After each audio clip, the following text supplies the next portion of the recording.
জানো তো, কিছু সময় অন্যের কথা নয়, শুধুমাত্র নিজের কথা ভেবে একটু হলেও স্বার্থপর হতে হয়। তাহলে কি হয় জানো, ভীষণ দুঃখ পেতে হয়। আসলে কি বলো তো, স্বার্থপর মানুষেরা কখনো তোমার ভালোবাসার মূল্য দেয় না। তারা তাদের লাভটা খোঁজে, তাতে করে তোমার ক্ষতি হয় হোক না, তাদের কি। আর সেই সমস্ত স্বার্থপর মানুষদেরকে তুমি কখনো খুশি করতে পারবে না।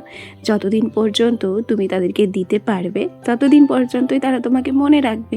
তারপর তাদের স্বার্থ ফুরিয়ে এলে তোমার সঙ্গে সম্পর্ক শেষ হয়ে যাবে। এটাই হচ্ছে বাস্তবতা। যাই হোক, অনেক গল্প, অনেক কথা হবে তোমাদের সঙ্গে। তার আগে চলো তো নিজের পরিচয়টা দিয়ে নিই।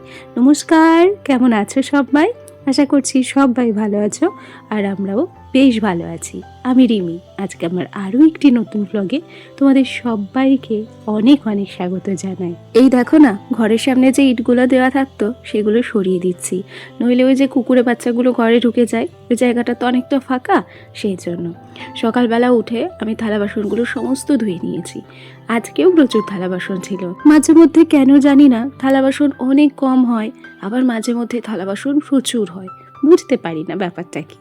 আসলে এক একদিন হয়তো এক এক রকমভাবে কাজ করি, সব দিন তো আর সমানভাবে সমান মাপে কাজ করা যায় না, তাই হয়তো এরকম হয়। থালা বাসনগুলো আমি জল ঝরাতে দিয়ে এসে তারপর বাসি নাইটিটা চেঞ্জ করে নিয়েছি। এখন সোজা দেরি না করে রান্নাঘরে চলে এসেছি। মটরশুঁটিগুলো দেখছো, মটরশুঁটিগুলোকে ছাড়িয়ে নেব। আর এদিকে আমার বর কিন্তু আমার ছেলেকে ব্রাশ করাচ্ছে। আসলে কি বলতো, আমার বর বাড়ি থাকলে ব্রাশের দায়িত্বটা আমার বরেরই। দেখো, এখানে তোমাদের সঙ্গে গল্প করতে করতে মটরশুঁটিগুলো আমি কেটে নিয়েছি, সেই সাথে টমেটো কেটেছি এবং দুভাগে আলু কেটেছি। আজকে আমার বরের জন্য হবে মটরশুঁটি দিয়ে আলুর দম, আর সেই সাথে আমাদের জন্য হবে হচ্ছে মাংস। তবে মাংসটা পরেই হবে, ওটা আমার বর রান্না করবে। এদিকে আমি একটা ওভেনে দুধ বসিয়ে দিলাম, আর একটা ওভেনে বসিয়েছি চা। সকালবেলা চা ছাড়া তো আমাদের দিন শুরু হয় না। আজকে চায়ে তেজপাতার সঙ্গে একটু আদাও দিয়েছি।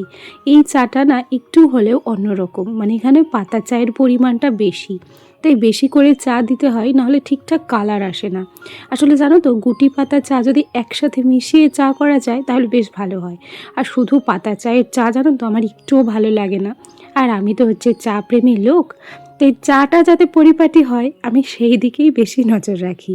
গল্প করতে করতে 2 কাপ চা রেডি করে নিয়েছিলাম, আর ছেলের জন্য দুধ হরলিক্স রেডি করে নিয়েছি। আর তারপর অফ ক্যামেরায় আমরা খেয়েও নিয়েছি। এখন এলাম ভাত বসাতে। ওদিকে ছোট গ্যাসটা বড় গ্যাসটা দুটো গ্যাসই ঠিক আছে, তবে লাইটারটা না একটু হলেও মাঝে মাঝে সমস্যা করে, তাই একটা দেশলাইয়ের কাঠি দিয়ে মাঝে মধ্যে গ্যাসটাকে জ্বালাতে হয়। যে মধ্যে অ্যালার্জির জন্য গলায় যে কী প্রবলেম হয় জানো তো, সেটা আমি ভয়েস ওভার করার সময়ও বেশ বুঝতে পারি। আমি খেয়াল করেছি জানো, অটোমেটিক্যালি না গলার ভয়েসটা চেঞ্জ হয়ে যায়। যাই হোক, অনেকদিন ডক্টর দেখানো হয়নি, ভাবছি আবার একটু নতুন করে ডক্টর দেখাবো। তবে প্রতিটা বার অ্যাপেলোতে যাওয়া সম্ভব হয় না, আমাদের বাড়ি থেকে অ্যাপেলো প্রচুর দূর। তাই ভাবছি ধারে কাছে যদি একটা ভালো ডক্টর পাই এবার সেখানেই দেখিয়ে নেব। আচ্ছা, গল্প করতে করতে ওদিকে মটরশুঁটি দিয়ে আলুর দমটা বসিয়ে দিয়ে এসেছি। আর এখানে তার ফাঁকে আমি কিন্তু সোনাকে একটু বইও পড়িয়ে নিয়েছি। আলুর দম বসিয়ে যতটুকু টাইম পেয়েছিলাম সোনাকে আমি পড়িয়ে নিয়েছি। ওদিকে ভাতও হয়ে গেছে আর আলুর দমটাও হয়ে গেছে। এখন সোজা চলে এসেছি ঘরে। সত্যি কথা বলতে কি জানো, একটা বাচ্চা কাচ্চা থাকলে না ঘরদোর এমনি ভীষণ অগোছালো হয়ে যায়, সেই সাথে বিছানাপত্রও অগোছালো হয়। আর এই যে আমার ছোট্ট সোনা বই পড়েছে, সেই জন্য বইটই সব ছড়িয়ে ছিটিয়ে আছে। এখন আগে বইটাকে গুছিয়ে নেব, মানে একটা একটা করে আমি সংসারের কাজ গুছিয়ে রাখার চেষ্টা করি। ধরো যেদিনকে ভাবি যে বিছানার দিকটা আগে গোছাবো, সেদিন পুরো বিছানার সমস্ত কিছু নামিয়ে সুন্দর করে বিছানা ঝেড়ে পরিষ্কার করে গুছিয়ে নিই। আর তারপর যখন ওই জামা কাপড় ভাঁজ করার কাজ থাকে কিংবা ঘরের অন্যান্য জায়গাকার খুঁটিনাটি কাজ থাকে, সেগুলোও আমি একে একে গুছিয়ে করি। একটার পর একটা কাজ যদি গুছিয়ে করা যায় তাহলে না অনেক সুবিধে হয় জানো তো। আর ছড়িয়ে ছিটিয়ে ধরো এখন বিছানা গোছালাম, বিছানাটাকে অর্ধেক রেখে জামা কাপড় গোছাতে গেলাম, এতে করে কাজের আরও দেরি হয়ে যায় আর কাজের ক্ষতিও হয়, তাই না? টিঙ্কুবেরা আইডি থেকে টিঙ্কুদি তুমিও কমেন্ট করেছো শরীরের যত্ন নিও বোন। আগের ভিডিওতে বললে বাবার বাড়ি আছি, পিঠ ভাজাটা মনে হয় সত্যিই সুন্দর হয়েছে। প্রথমেই অনেক অনেক ভালোবাসা দিদিভাই, এত সুন্দর করে আমার ভিডিও দেখে আমাকে এত সুন্দর একটা কমেন্ট করার জন্য। মাঝে মাঝে এই কমেন্টের দ্বারাই মনে হয় তোমরা হয়তো আমার অনেক কাছের। সত্যি কথা বলি, আমার সত্যি শরীরটা খারাপ ছিল, তাই আমি বাবার বাড়িতে এসেছিলাম। এই যে আজকে পর্যন্ত আমি বাবার বাড়িতেই আছি। আর হ্যাঁ গো, বিট ওরকমভাবে ভাজা করলে সত্যিই ভালো লাগে, একদিন ভেজে দেখবে। আর তার উপরে একটু চিনি ছড়িয়ে দেবে, অসাধারণ সুন্দর লাগে খেতে, জানো, বাচ্চাকেও খাওয়াতে পারবে। গল্প করতে করতে বিছানাটাকে গুছিয়ে নিয়েছি আর এখন সোজা চলে এসেছি খাবার টেবিলের কাছে। ওদিকে আমার আলুর দম তো হয়ে গেছে, তবে মাংস রান্না করতে আজকে একটু লেট হবে।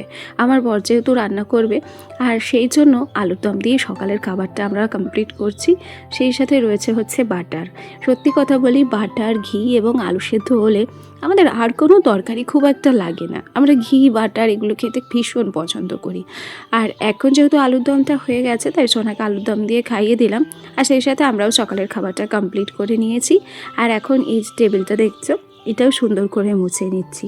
আসলে কি, সংসারের কাজগুলো তো প্রচুর থাকে, সব সময় যে সব রকম পদ রান্না করব ভাবলেও রান্না করা হয় না, জানো তো। আর দুপুর টাইমটাই ওই জন্য মাংসটা রান্না করার কথা ভেবেছি, কেন কি সকাল টাইমটাই প্রচুর কাজ রয়েছে আজকে, এগুলো কমপ্লিট করে নিই, দুপুরবেলা ধীরে সুস্থে রান্না করা যাবে। আর সোনাকে তো পড়াতেও চলে আসবে, সেই সময় আমরা রান্নাটাকে কমপ্লিট করব। যখন ও ঘরে বিছানা গোছাতে গিয়েছিলাম, তার আগে খেয়াল করেছিলে বিছানার পাশে একটা নাইটি এবং একটা কুর্তি ছিল, ওটা গতকালকের ভেজা ছিল, সেটাকেই বার করে এখন একটু রোদে মেলে দিয়েছি। আর এখন চলে এলাম ঘরে। এখানে সোনার টুকিটাকি একটা দুটো জামা প্যান্ট রয়েছে, আর রয়েছে আমার একটা রুমাল টুপি এবং আমাদের যে ছোট্ট বিছানার চাদরটা না, কম্বলটা, সেটাকেও ভাঁজ করতে বাকি রয়েছে। আর ওদিকে আলনার দিকে তাকিয়ে দেখেছো, একটু আধটু হলেও আলনাটা অগোছালো হয়ে রয়েছে। আসলে কি বলতো, আমার বর যে কদিন বাড়ি থাকে, আলনাটা আমার বেশি অগোছালো হয়। সত্যি কথা বলতে কি, সব সময়ই যে সব কাজ পরিষ্কার পরিচ্ছন্ন হবে তার তো কোনো কথা নেই। এক এক সময় কাজ কিন্তু অগোছালোভাবেও করতে হয়। সেক্ষেত্রে আমারও ঘর কিন্তু বারবার নোংরা হয়, আর বারবারই ঘরটাকে পরিষ্কার করে রাখি, তবে সব সময় হয়তো সেটা সম্ভব হয় না, যেটা সত্যি সেটাই বলছি। সবাই তো বলে যে একজন গৃহবধূর কর্মের উপরেই সংসারে লক্ষ্মীশ্রী বজায় থাকে। এই কথাটাও সত্যি যে হ্যাঁ, কাজকর্মের উপর, নিজের উপর অনেকটা লক্ষ্মীশ্রী নির্ভর করে। তবে কেউ তো আর চায় না যে ইচ্ছাকৃত তাদের ঘর অগোছালো হয়ে থাক। কোনো না কোনো কারণে হয়তো সবাই সব রকমভাবে কাজকর্ম করতে পারে না, হয়তো কারোর না কারোর কোনো না কোনো অসুবিধে থাকে। তবুও প্রত্যেকেই চায় তার নিজের সংসারটাকে নিজের মতো করে গুছিয়ে রাখতে। আচ্ছা, গল্প করতে করতে আলনাটাকেও গুছিয়ে নিয়েছি, আর এদিকের কসমেটিক্সগুলো দেখো, এগুলোও গুছিয়ে নিয়েছি। এগুলো গোছানো আমার বৃথায় যায়, কেন কি ওই ঘন্টা 3-4 কি ঠিক থাকে। যেমন আমার ছেলে অগোছালো করে, তেমন আমার বড় অগোছালো করে। আর আমার বরের তো একটা স্বভাব রয়েছে, ক্রিম ইউজ করবে, বাট ক্রিমের কৌটোগুলোর মুখ লাগাবে না। আচ্ছা, ভিডিওর এই পর্যায়ে একটা রিকোয়েস্ট করি, আমার ভিডিওগুলি ভালো লাগলে প্লিজ একটা লাইক করে দিও, আর সেই সাথে একটা মিষ্টি কমেন্টও করে দিও।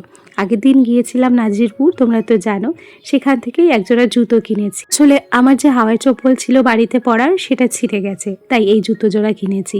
আর এই প্যান্টটা ওর কাকা আমার ছেলেকে এনে দিয়েছে। কেমন হয়েছে জানিও। চলো আজ তবে আসি, কাল আবার দেখা হবে। টাটা সবাইকে।